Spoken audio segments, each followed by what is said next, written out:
Thank you for making Locked On Yankees your first listen every day. We're free and available on all platforms. On today's show, the Yankees announced their new coaching staff. We'll be going through some of the familiar names the Yankees hired. And I talked with Steve Granado of Locked On Angels last week for a crossover. We discussed the Yankees and Angels, their similarities. We talked about former playoff series, including the '09 ALCS. And then, of course, Steve had to bring up the Jared Walsh Grand Slam off Aroldis Chapman, which, if you watch this show enough, you know that I was there in person to witness it. And he had to rub it in. All next on Locked On Yankees.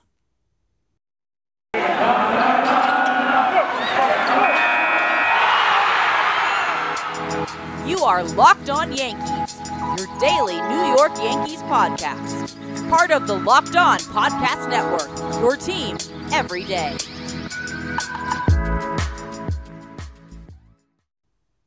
Hello, Yankee fans. I'm Stacey Gotsulias, your host.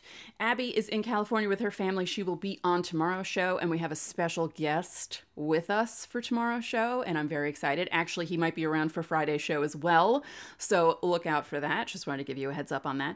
As I said in the open, it's a crossover with Steve Granado of Locked On Angels. That would be segments 2 and 3. Segment 1, we're going to be talking about the Yankees hires because it was official.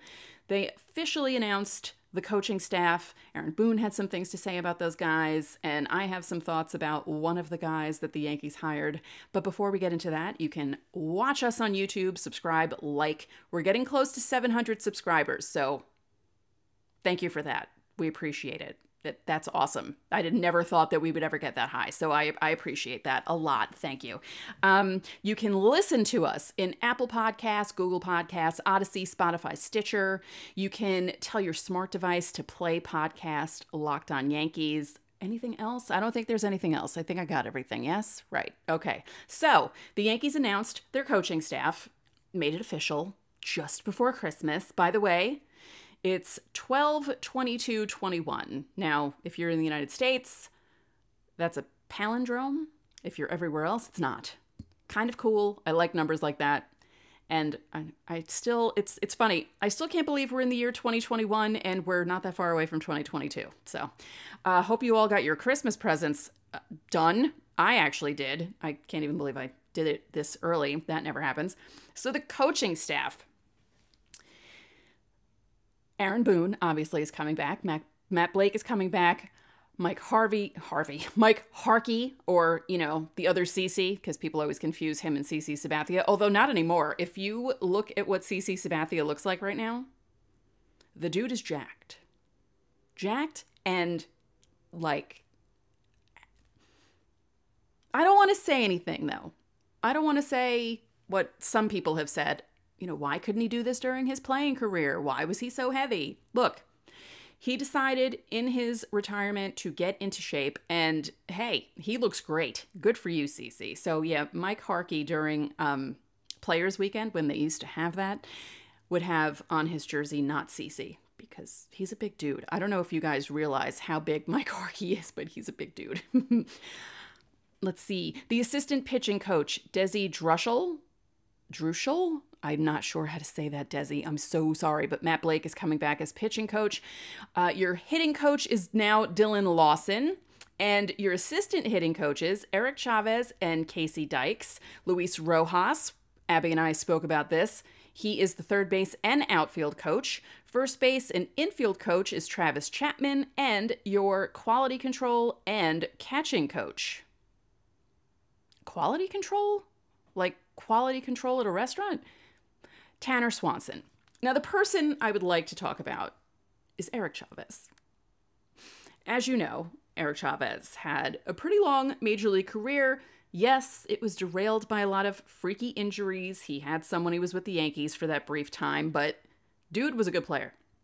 He was a good player defensively. He was a good player offensively. I love this addition to the Yankees coaching staff. I think it's brilliant. I know that he's been mentioned when it comes to managerial jobs, similarly to Joe Espada. And I love this move so much. I think it's great. And I'm going to be me for a second. He's easy on the eyes. It'll be nice to look at Eric Chavez in the Yankees dugout. Sorry. And you know what? Get mad at me all you want, okay? Because other podcasts are ranking how hot baseball players are, and I'm just sitting here not doing that. So I'm just going to say, Eric Chavez is a good-looking guy. You know what? Aaron Boone is kind of a good-looking guy, too. So it's nice to have eye candy kind of to look at, especially when you're old like me. You don't feel comfortable looking at the young guys, especially when you can be their mother, age-wise. Anyway, I like the addition of Chavez. I love the fact that there was an article in The Athletic 3 years ago in 2018 talking about him and possibly his managerial road and him becoming a manager. And this is a good first step for him to become a manager. Don Mattingly started out as a hitting coach, and now he manages the Marlins after managing the Dodgers. And Eric Chavez spoke about how he's trying to get guys to realize that batting average is not that important. I love that so much because it's true. I mean, okay, you don't want someone batting 140 or 147. What was it, 147 that Gary Sanchez batted a couple seasons ago? You don't want that. But if a guy is batting 220 but still hitting 40 home runs and getting on base, who cares? Just look at all the other numbers. Don't pay attention to batting average so much anymore in the year almost 2022. And I like that Chavez takes that approach. And I think he'll be a great hitting coach. Again, he was a good hitter. He was a good defender. He could help some guys out that way too, even though the Yankees have other coaches to do that. But considering the positions that he played, it's a really great addition. I love it. And I think it's funny that the one moment from his Yankees career that has been pretty much captured for forever. And I know if you're on social media, you've seen it. It's one of my favorite images of all time. Actually, it's a GIF or a GIF, whatever you call it.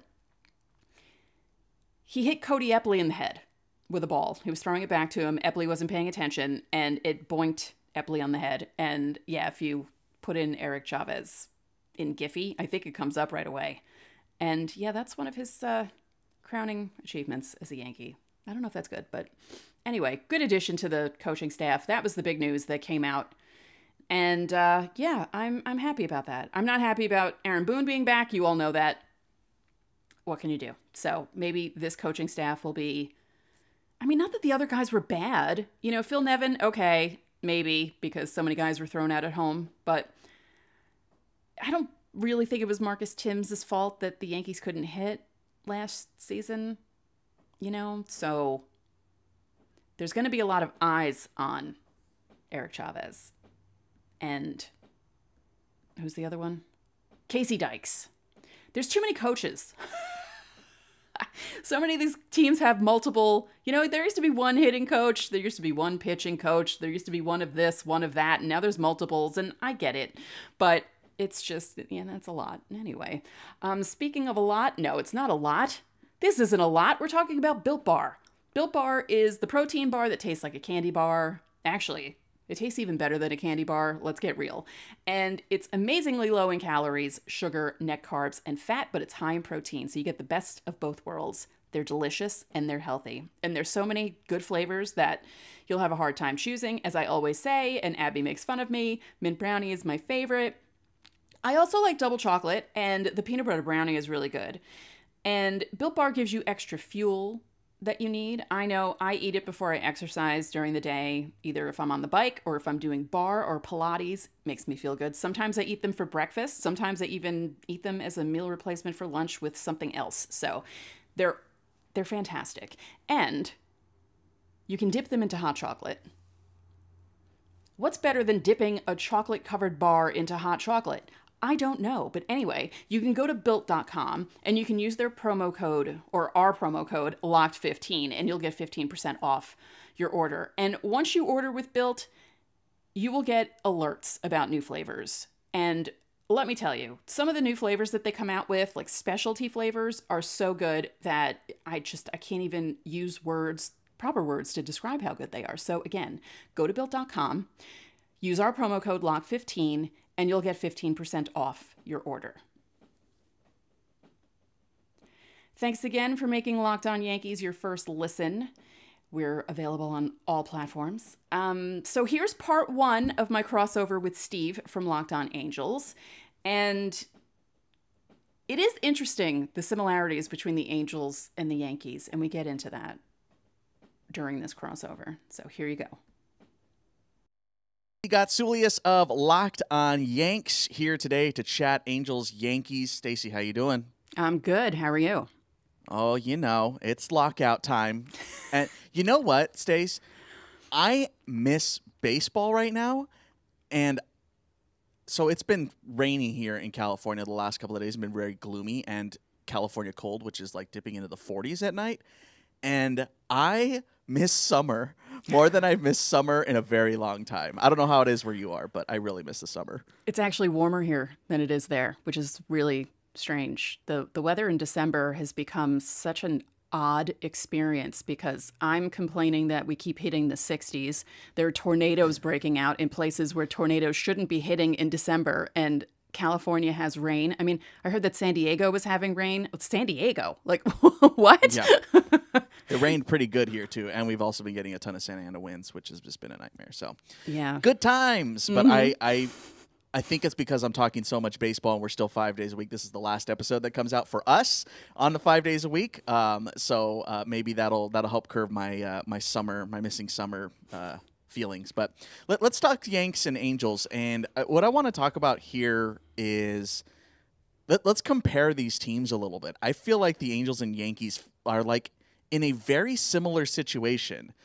Granted, the Yankees have more star power throughout the lineup, but I feel like both these teams have rich owners who do spend money pretty good, but haven't necessarily had the success that maybe many people think they would have. Right.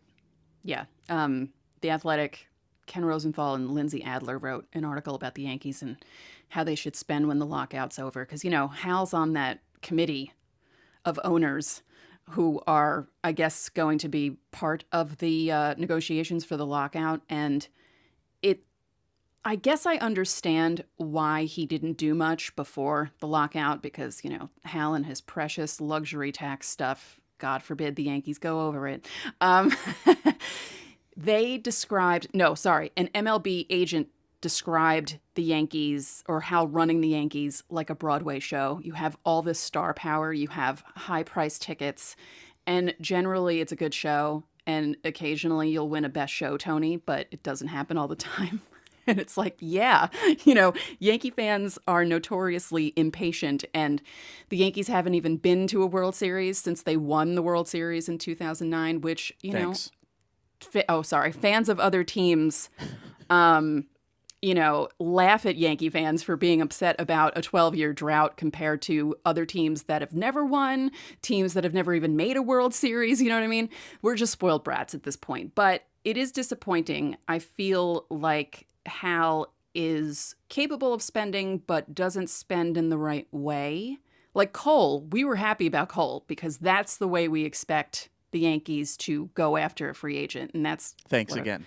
That's right. I forgot about that. What I want them to do with Carlos Correa. I don't care about Carlos Correa's ties to the Astros. I don't care that he badmouthed Derek Jeter. He was right about Jeter. Wow. I want the Yankees to sign him. I want them to be the Yankees again. I want Hal to get some of his father's DNA in that brain and start doing this because they keep talking about, well, we want to win. Our goal is a championship. And yet they don't build the team in the right way in order to do that. Now, at least the Yankees make the playoffs. The 2 years, 3 years, 13, 14, 16, when they didn't, was a rarity in the last 28 years. What are we coming up on? 30 years of over 500. I don't know. I feel like, and I've said this on other shows, if there was an owner for the Yankees who was part Hank, may he rest in peace, part Hal, and be like a good mixture of that would be the perfect owner. Because you'd have the crazy part that'd be like, yeah, we got to get this guy. And then the other guy being like, well, let's see. And then, nope, we got to get this guy. So, well, you got to remember, too, that like the CBA, if we're talking lockout stuff, like the CBA and the luxury tax was essentially like, is this a luxury tax part of it was like born out of the Yankees spending in the 90s. Like that's really why there is a luxury tax, which is just it's crazy that I don't know. I don't know a lot of labor negotiations outside of baseball, to be completely honest. But I got to imagine there's not a ton of other like rule stipulations that have been put in place legally because of one specific team. Right. So you got that going for you. Yeah. But by the comparison's sake, like the Angels are in the very similar boat, right? Like we think back to the Wilson, Pujols, Hamilton era, and that's kind of where all these problems started stemming, where I remember going to these press conferences in Anaheim and going to the introduction of these players. I remember going. I was probably in college, late high school, early college, and I was going to the field and watching these things happen and seeing Albert walk out and seeing Josh Hamilton walk out and being super excited. And there were crowd chants of Artie's name. There was Artie, and I was like, what? But that was a thing, and that lasted for a while. And I feel like that grace period is just gone, absolutely gone. But the Angels, for years and years and years, lose out on. Now, Garrett Cole feels like the big one. That one was just so mind-blowingly obvious to come here. It was a guy who's pitched in the AL West who's had success, a guy that was sick of Houston, a guy that played high school ball down the street. Literally, you can see where Orange Lutheran, where he went to high school, where they play at Hart Park, where also Chapman University plays. You can see the Big A.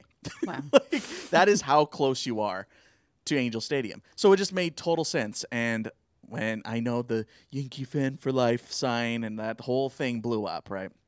But that was just like the tip of the iceberg. And now here we are again having the same conversation about Marcus Stroman and Max Scherzer and Robbie Ray and Kevin Gausman. And it feels like it's like Groundhog Day. So it is very strange how these two teams have kind of, on opposite sides of the coast, had similar stories of just middling competing.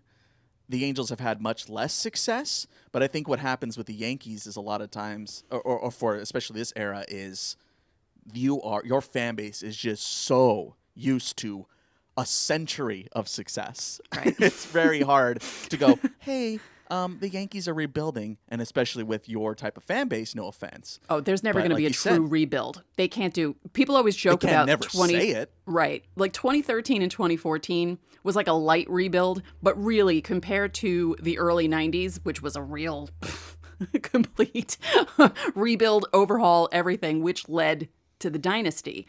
Maybe the Yankees have to do that, but they won't.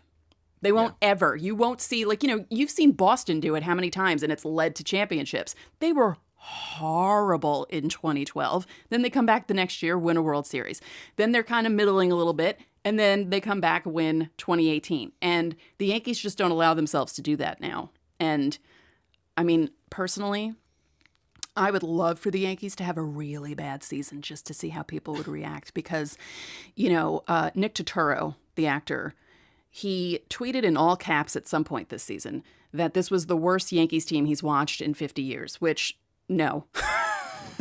No, it was not. As far as expectations, they were extremely frustrating to watch, but I lived through 1990. Okay? I watched when Andy Hawkins lost a no-hitter 4-0 because his defense couldn't play behind him, okay? That was nothing compared to 2021. So I feel like some of my fan base needs to experience a really horrible year, and my shows would be so funny if that happened. Yeah, might help out your viewership, too. Honestly, I would like a true rebuild. Just to see how some of you would react, because I know that some of you would not be happy about it, and it would be really funny to witness. I'm sorry, that's just the way I am. I mean, I wouldn't really enjoy sitting through it either, but it would make for some fun shows if I had to sit through the Yankees losing, 90 games a season. But I really, like I said to Steve, I really don't think that's ever going to happen again. No. You might see a team maybe right below 900. Could you imagine if a team went 900? 500. But even then, I don't see it. Maybe we should bet. You want to bet on that? Let's bet on that. Speaking of betting, BetOnline has you covered this holiday season with more props, odds, and lines than ever before as football continues its march through the college bowl season and the pro football playoffs. BetOnline remains your number one spot for all the sports action this season. Head to the website or use your mobile device to sign up today and receive your 50% welcome bonus on your first deposit. Just use our promo code LOCKEDON to receive your bonus. From basketball, football, NHL, boxing, and UFC, right to your favorite Vegas casino games, don't wait to take advantage of all the amazing offers available for the 2021 season. BetOnline is the fastest and easiest way to bet on all your favorite sports. So don't wait to take advantage of all the amazing offers available. BetOnline, where the game starts.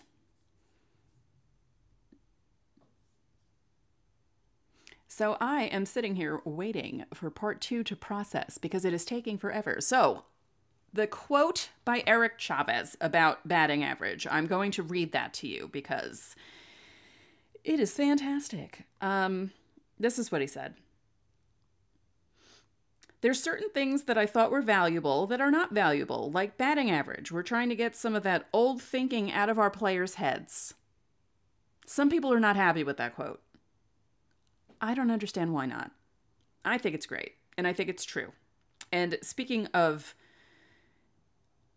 stats and managers and teams, Buck Showalter had his welcome press conference or Zoom conference, because who can be in person together with Omicron flying around the air?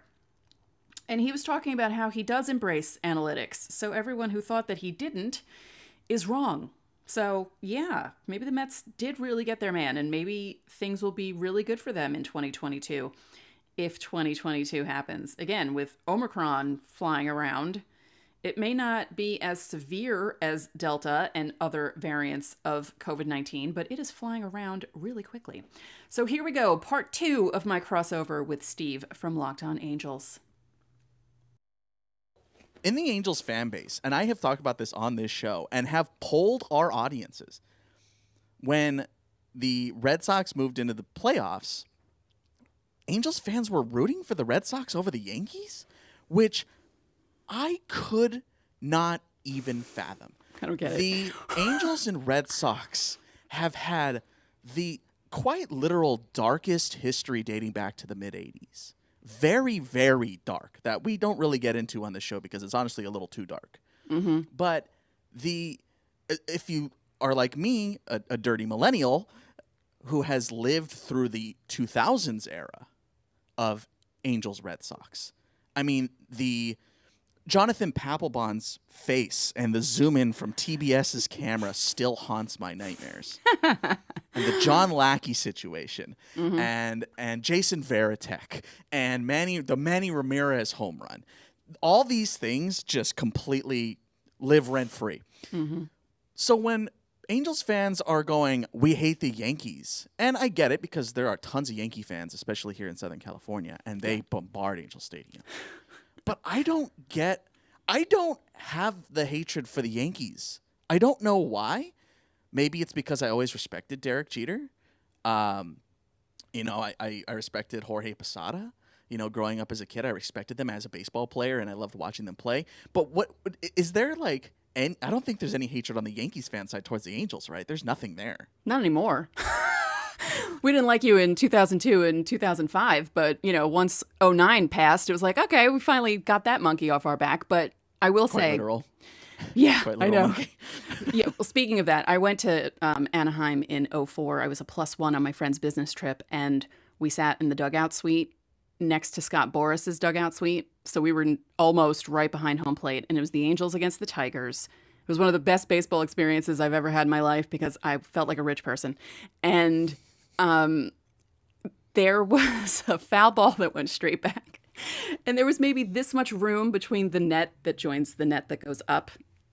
Yeah. I thought the ball was going to hit me. So I ran down the stairs in the suite and covered my head. Ivan Rodriguez runs to the backstop, looks, and starts laughing at me because he sees that I was terrified that this ball was going to hit me in the head. Now, I believe the Angels won 11-3 against the Tigers. And it was just such a fun experience. I was like, yes, I finally came to Anaheim and saw a game. This is so great. And I missed the Yankees by like a week, which if I sat in that suite, I would have been right there. The on-deck circle was right there. It could have been harassing everyone. But 2009, my coworker, who's a Mets fan, and Met fans love ripping Yankee fans, which is hilarious because the Mets last won when I was in junior high, and I'm going to be 48 on my next birthday. But I digress. He was convinced the Angels were going to beat the Yankees in 2009. And I said, there's a big difference between a 5-game series and a 7-game series. And I said, the Yankees are winning in 6. And he's like, okay. That was a heartbreaking season for the Angels. That was the Nick Adenhart year. Oh, and that's right. That was a team that I still think about. That was such a good, that was a team of destiny that just ran into a team of destiny. Right. That was such a bummer for Angels fans. And that was the last time I feel like the Angels had a legitimate shot. That was a team, Torrey Hunter, John Lackey, Vlad Guerrero, just Eric Ibar, Howie Kendrick. I mean, just a stupidly, with Soch at the helm. Right. That was a team. That was a legitimate team. But from 2009, I think that's the only time I've ever had a hatred of the Yankees. Ever. Like, I mean, I it's kind of like the same feeling I get with the Dodgers, where I'm just like, I like the Dodgers. Like, I like those players. Like, who doesn't? Like, I worked for the Dodgers. You know, like, I love Cody Bellinger. Who doesn't love watching Belly hit a blast? You know, it's a great team, and it's a very fun team. But the problem has always been the Angels versus Dodgers fans, and I feel like that's where we run into issues with the Yankees, too. I feel like that is such an odd rivalry, though. Is it just because of the whole LA area thing? I mean, it's. Yeah. I mean, it's even though we had a whole episode on it. I'll link it below. We had a whole episode with Vince Samperio of Locked On Dodgers talking about, is it a real rivalry or not? And we came to the conclusion, essentially, no, it's not. It's just the fan situation. And that's how I feel about the Yankees and the Mets, by the way. That feels a little punching down, right? Like, doesn't it? Like, as a Yankees fan, I got to imagine that feels like punching down to the Mets fan. Let's just say that Met fans treat the Subway Series as if it's the World Series, and most Yankee fans I know couldn't care less, kind of want the Subway Series to go away for 5 years so that it'll build up again. Because when it first started in the late 90s, it was awesome because the Yankees and Mets never played. They played in exhibition games, and there was that whole Mayor's Trophy thing that happened in, I think, spring training, right? There was like a 10-year period where they played each other in spring training, and, you know, Steinbrenner would get... Yes, Steinbrenner would get pissed if the Yankees lost. It's like, it's an exhibition game, George, calm down. But, I feel like it needs to go away. Maybe not 5 years. Maybe a couple of seasons where the Yankees play other teams they don't get to play often, and then bring the Mets-Yankees stuff back, and maybe it'll be exciting again because it's just boring at this point. I would love an entire season of no Yankees-Red Sox on ESPN. Can we just get that, You please? And me both. I don't care about that at all. I don't watch Sunday Night Baseball when it's Red Sox Yankees. Like, I'm literally like, I don't care. I had the Sunday plan for 15 seasons, and how many Sunday night games did I go to? Because ESPN constantly put the Red Sox and the Yankees, the Mets and the Yankees. I mean, I can't even tell you how many Sunday nights I was calling my boss and saying, I might be late tomorrow because I only just got home. It's 2 a.m. Because, first of all, Yankees and Red Sox games always lasted at least 4.5 hours. And especially when they don't start really, back then, the ESPN games were 8, not 7. And I lived in Manhattan at that point. I only lived 2.5 miles away from the stadium, and I was still getting home at 2:30 in the morning from those damn games. So yeah, I'm all for those games not being on Fox, not being on ESPN, and just because I understand. Give me a classic day game. Just give me a classic 12:35. Sure, I would love that. It never happens anymore. It's ridiculous. Let's move on to this past season a little bit, 2021. And I got to bring this up. I got to neg you for this one because this was one of the best moments of the year for the Angels. And a season that had not a ton of them that didn't involve Shohei Ohtani. Right. And it was the Jared Walsh Well, it kind run. of did in a way, though. Yes, it did. That was like the season right there. Like, in one game, that was the season. We had a delay. We had Shohei not do good out of nowhere. Yeah. Which has come under a microscope lately, by the way. Someone asked me about that this week, was going, how do you feel about the ball situation? Do you think it had anything to do with that game? And I went, I didn't really think about that. Right. which I don't think it did. I mean, No, I don't think it did either because he was walking people and it was just really an odd. It was doinkers. Yeah, it wasn't like they were really hitting him that hard. But I went into that game expecting them to lose because he was starting. And then when the Yankees ended the first inning up 7-2, I thought, what on earth is happening right now? Like, how is this even possible? And then that game ends up going late because we had a rain delay, right? Wasn't that a rain delay?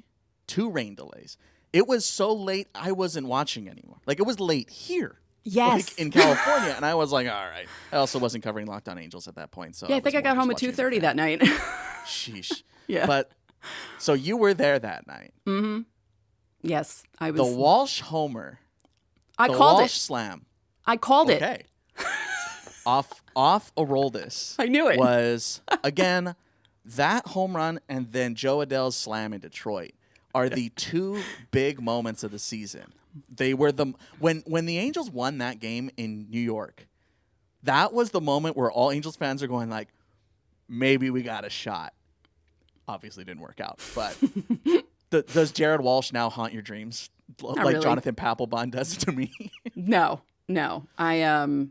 I couldn't even tell you what Jared Walsh looks like because I can't tell any white guys apart in baseball, really. Well, sure. Well, I can show you a bat flip that might help you remember a little bit. But it was funny. The dirtiest bat flip. I said to my brother, I said, if he gives up a grand slam, he's going to give up a grand slam right here. My brother's like, no, he's not. And literally the next pitch. And we were sitting in the 200 section, so the second section, which is if you go to Yankee Stadium, sit in the 200s. That vantage point, you're just above the field. And you see everything. It's awesome. I love it. And the tickets aren't crazy expensive compared to, obviously the legend seats in the 100s. And we had a perfect view because we were sitting just ahead of the right field foul pole. And and literally the next pitch. And I looked at my brother. I'm like, really? Mm-hmm. Yeah, he's not going to give up a grand slam. And we were all just sitting there going, did that just happen? I said, did I sit through 2 rain delays, come here and... At the start of the game, it was 93 degrees. I was sweating like you would not believe when I got there. I felt disgusting. I had to go to the bathroom, towel myself off because I don't wear shorts in hot weather. I was wearing pants. I was dying. And I sat through 2 rain delays and then sat through that. And I thought to myself, my first game back and this is going to happen? Like, are you serious? So I basically hated Chapman for the rest of the season after that. He ruined my day. I was more mad at Chapman than I was at Walsh for throwing such a crappy pitch. So yeah, well, I mean, actually, that I think it was a little cutter or curveball or something, a little slider or something.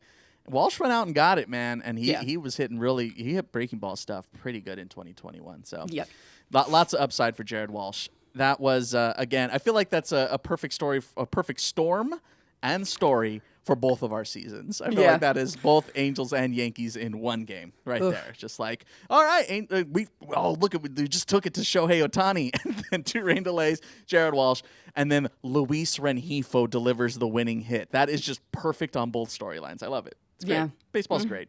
Mm-hmm. I miss it. I miss summer. Bring it back. Right. Again, I think it's just because I'm talking about baseball so much now. I'm just like, play ball, dude. Play ball. I agree. Good times. Yeah. Well, Stacey Gotsulias, Locked On Yankees. Go follow them. Good follow over on Twitter at StaceGots.